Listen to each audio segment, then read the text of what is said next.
Last-minute shake-up at 5:30 a.m., laundry situation not good. And when your focus is on helping your clients, it's easy to forget about yourself. But NASM knows trainers. Morning, Ryan. It's okay. And staying in front of the day isn't always as simple Nice, as 1, Ryan. 2, What's 3. So when the unexpected has you pressing pause, What's the latest on creatine? I'm going to get back to you on that. let NASM1 help you press play. Visit NASM.org to sign up for a membership today.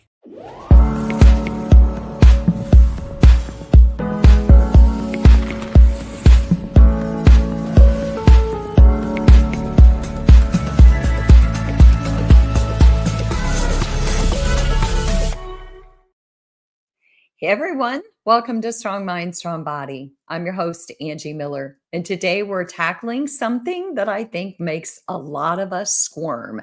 It's about why we hate being wrong and what really matters instead.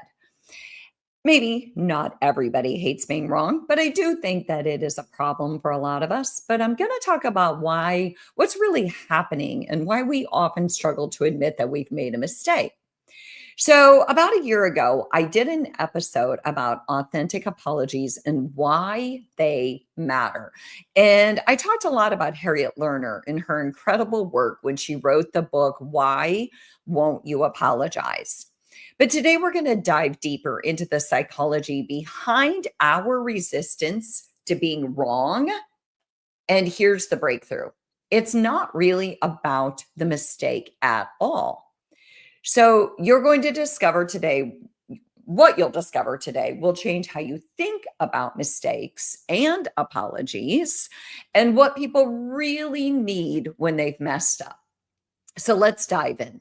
So again, it's not really about the mistake. So picture this. You're in a heated discussion with someone you really deeply care about.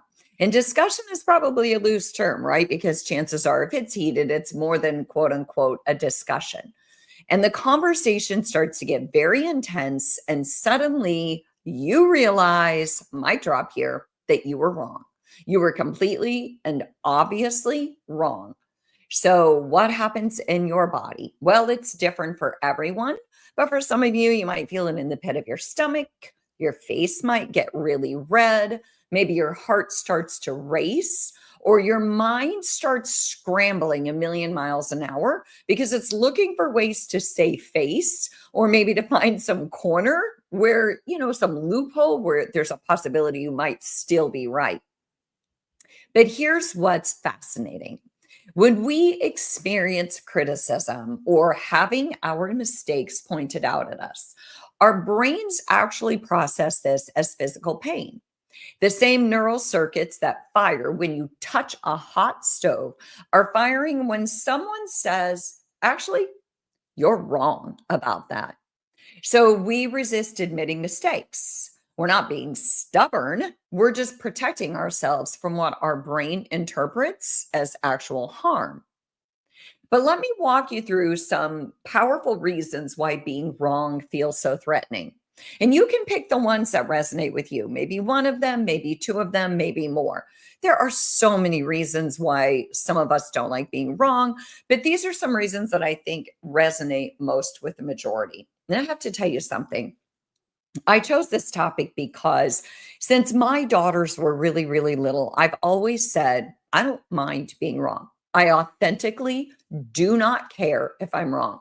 What I really care about is being respected and heard. I care that I feel like I have a voice and people are willing to listen to me without shutting me down, over talking me, interrupting me, or arguing before I've even had a chance to get out what it is that I'm thinking. So again, I've always said, I don't care. I don't need to be right. That is the last thing that's important to me. What's important to me is respect and having a voice, feeling like I have a seat at the table and people are actually willing to hear me out.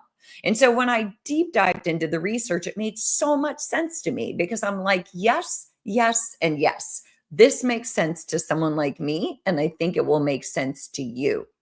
So one of the reasons we hate being wrong is, frankly, to protect our ego, right?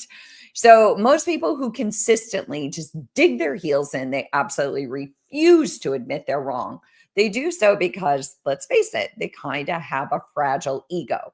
They demonstrate what psychologists call psychological rigidity, and it's a defense mechanism.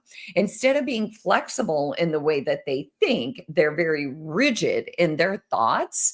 And that is because they get highly defensive because they kind of have a fragile ego. But here's the counterintuitive truth. The people who seem most confident in their refusal to admit mistakes are often the most psychologically fragile. So if you really think about it, those people out there who are hyper defensive, who interrupt you, overtalk you, won't let you finish what you want to say, those are usually the ones who have a very fragile ego. And that's why they are so grounded in, they cannot admit that they make mistakes because, again, it's about ego. They're compelled to protect an ego that can't tolerate being wrong. But people with healthy self-esteem will often say, you know what, I messed up, because they see their mistakes as just being part of who they are. But those with a fragile ego can't separate their mistake from their full identity. So a second reason why we hate, or some people hate being wrong, is cognitive dissonance. In other words, our brains can't handle contradiction. So when we're wrong, our brain systems become misaligned with reality. So if you see yourself as smart and competent, you do things the right way, and then you just made this glaring error, your brain is trying to hold two contradictory ideas simultaneously. And this creates this psychological discomfort that we're motivated to resolve very, very quickly. So it's often easier to deny the mistake than to update our self-concept, if you will. So that's cognitive dissonance. A third reason that people don't like to be wrong is perfectionistic thinking patterns. So people who struggle that they made a mistake often tend to be perfectionists. They constantly fall short of their own expectations, believing that performing worse than others might mean that they're inferior. And they think that failing at anything makes them a failure as a person. So if your entire self-worth is tied to being perfect, any mistake that you make feels like this big existential crisis or threat. It's not just I made an error, it becomes I'm flawed, or I'm failing, or I'm not good enough. And one of the fourth kind of big reasons why people don't like admitting that they're wrong is, again, it's an identity threat, but it's more tied into I am what I know. So for many people, being right isn't just about the information, it's about their identity. Like, I'm the smart one in my family, or I'm the responsible one in my family, or I'm the one at this job who always has it all together. So imagine that person when they're wrong, it's like their whole identity is threatened. So it's not about the facts anymore, it's about who they are as a person.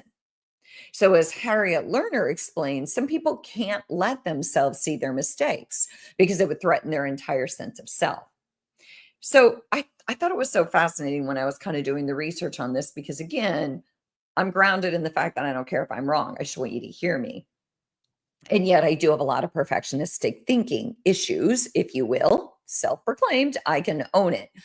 But I think for me as a human, again, it's about that being heard. And I laugh a lot of times because I'm the youngest of 5 girls. And so I always was like, I never had a seat at the table. No one ever listened to me. And so for me, just that authentic, hold a safe space for me and let me be heard, even if what you think is coming out of my mouth is just a bunch of BS. So keep that in mind because I don't really think so much that people don't like being wrong. I think they just want to have a seat at the table. They want to feel like you hear them. And so again, though, there's the 4 reasons that I also came up with in the research, which is just fragile ego, the cognitive dissonance, the perfectionistic thinking, and then the identity threat. So let's talk about what really matters, though. Here's where everything changes. All the research says that we don't actually hate being wrong. We just hate how we're treated when we're wrong. So we hate what other people do or say or how they treat us when we're wrong. So research says that when people admitted mistakes online, they were rated as more likable, more competent, and worth interacting with, not less. People actually were attracted to probably what I would call vulnerability, right? I like it when people admit they're wrong. I'm like, okay, cool. I can relate to you because I'm wrong all the time. But here's the key.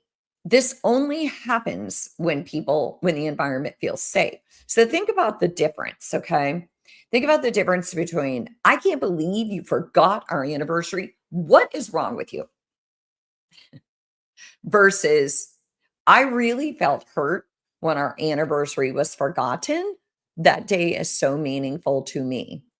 In the first scenario, the person feels like they're under attack. So, of course, they're going to get defensive. In the second one, their humanity is acknowledged, but the impact is clearly communicated. So, Harriet Lerner says that when we want an apology, we need to focus on how we feel, not on character attacks. And also, she says always to keep in mind that when someone is defensive, they literally cannot hear you. They've checked out emotionally. So the minute somebody starts to get defensive, it's like they've got earplugs in. They're not going to hear anything you say. It's not going to do any good because they've actually checked out. They're back in the corner protecting their ego, cuddling it and holding it close, and they're just too darn defensive. So there's a lot of power in validation, right? So when people feel heard and respected, their resistance to admitting mistakes is dramatically decreased. Validation, though, keep in mind, this is a big one, drum roll, please. Validation doesn't mean you agree. It just shows that you understand their perspective, even if you disagree with their actions. Bottom line, it's validation. You understand their perspective, but maybe you don't agree. You just are holding a safe space for them. So research shows that validation can reduce our fight or flight response. In other words, we feel psychologically safe, so we can drop our defenses and engage in genuine self-reflection. Like, I really mucked that up. The person who forgot the anniversary is going to be much more likely to engage in self-reflection if we don't attack, right? So Harriet Lerner has some great authentic apology frameworks here. And I'm hoping like in our show notes, we can refer back to that apologies podcast that I did, because this is a really good reference point for the one that I'm doing today, but I'm still going to recap this. So she gives an authentic apology framework. In understanding why being wrong feels threatening makes Harriet Lerner's apology framework even more powerful, right? So number one in her apology framework, she says, no buts. No buts. But. You got to take but out of your vocabulary. No buts. Okay. If you say but, the buzzer goes off. Just kidding. There's no buzzer. But here's the deal. I'm sorry I yelled. Is that simple? Versus, I'm sorry I yelled, but you upset me. Oh, do I hate buts? I can't even begin to tell you how much I hate buts. Always, always, always, there is a proclamation of but from a defensive person. So before I go any further, though, I just kind of want to reset. I'm Angie Miller. This is Strong Mind, Strong Body. And we are talking about why we hate being wrong. And I am talking about the correlation between being wrong and, how we can reduce our fight or flight when we feel safe, and how authentic apologies make this even more powerful. So number one is no buts. Number two, focus on your actions, not their response. Okay. I'm sorry I called you an idiot. I hope you never call anybody an idiot. Versus, I'm sorry you're so sensitive. Do you want to know how to really get somebody? Tell them they're sensitive. Because here's my response to that. I might be sensitive, but I think that makes you insensitive. Go ahead and use it, because I've used it before. And it needs to be said to people who defend their behavior, their horrid behavior, by saying, you're too sensitive. Well, maybe you're insensitive. Can you tell I'm a little passionate about this topic? Because I really am. So I'm sorry you're so sensitive is really just your way of blaming them for your reaction. Come on. That's not okay, is it? It's not okay to be like, oh, I'm sorry I yelled, but you upset me. There's the but. Or I'm sorry you're so sensitive. There's the blame shifting. So number three, another, one of Harriet Lerner's authentic apology framework is offer to repair. So I'm sorry I was late and made us miss the movie. Let me make it up to you and take us to another movie or something like that. But it just shows that you understand the real impact of your actions. Number four, don't keep score. I did not rhyme that on purpose, but it does rhyme. Avoid. I'm sorry I overreacted, but you're always checking up on me. Stay focused on your responsibility, not theirs. Or I love the one of, I'm sorry that I didn't close the garage door, but you always forget to turn out the lights. I'm sorry. What do those have to do with one another, right? It's not about keeping score. It's just about taking responsibility in the moment. So number 5 in the authentic apology framework is back it up with action. Action is the antidote. Always, always, always. Words absolutely mean nothing until they mean something. Words don't mean anything until you are action oriented. So I'm sorry I keep overreacting. I'm going to try to work on managing my stress better, which is a real commitment to real change. Or I'm sorry I'm always getting angry. I've set up an appointment so that I can go work on emotional regulation. So back it up with action. Number 6, don't use apologies to silence. So it's not about, okay, I apologize. Time for you to forgive me. Boom. I'm going to walk away. I said I was sorry. It's up to you to get over it. Nope. Genuine apologies are a gift that you give with no strings attached. Because guess what? People need time to heal. They need time to heal. Just because you apologized doesn't mean the words are forgotten, the action has been erased. You have to give them time to heal. Yes, you apologize. That is a start. That's not the end game, right? So here's some practical strategies. Focus on impact, not on character. So when you owe someone an apology, this is a practical strategy. You're giving the apology. Focus on impact, not character. So in other words, I felt hurt when you raised your voice to me. Instead of, you always raise your voice. Another one, keep it short. Don't overwhelm with intensity. Okay, so it's not about shrieking or any of the other things. Just keep it short. I felt hurt when you raised your voice to me. Boom. Leave it to them. It's up to them now. They need to take action, or guess what? That's your sign. They're not going to. They're not going to. That's a sign for you. And last but not least, create safety by showing that you still see them as a whole person. So when you're apologizing, create safety. They're still a whole person. Yes, they got mad. Yes, they said something bad. Tell them how you feel, and then make sure that you still value them as a human. So when you need to apologize, remember that admitting mistakes shows strength and emotional intelligence. Focus on the impact of your actions instead of defending your intentions. So in other words,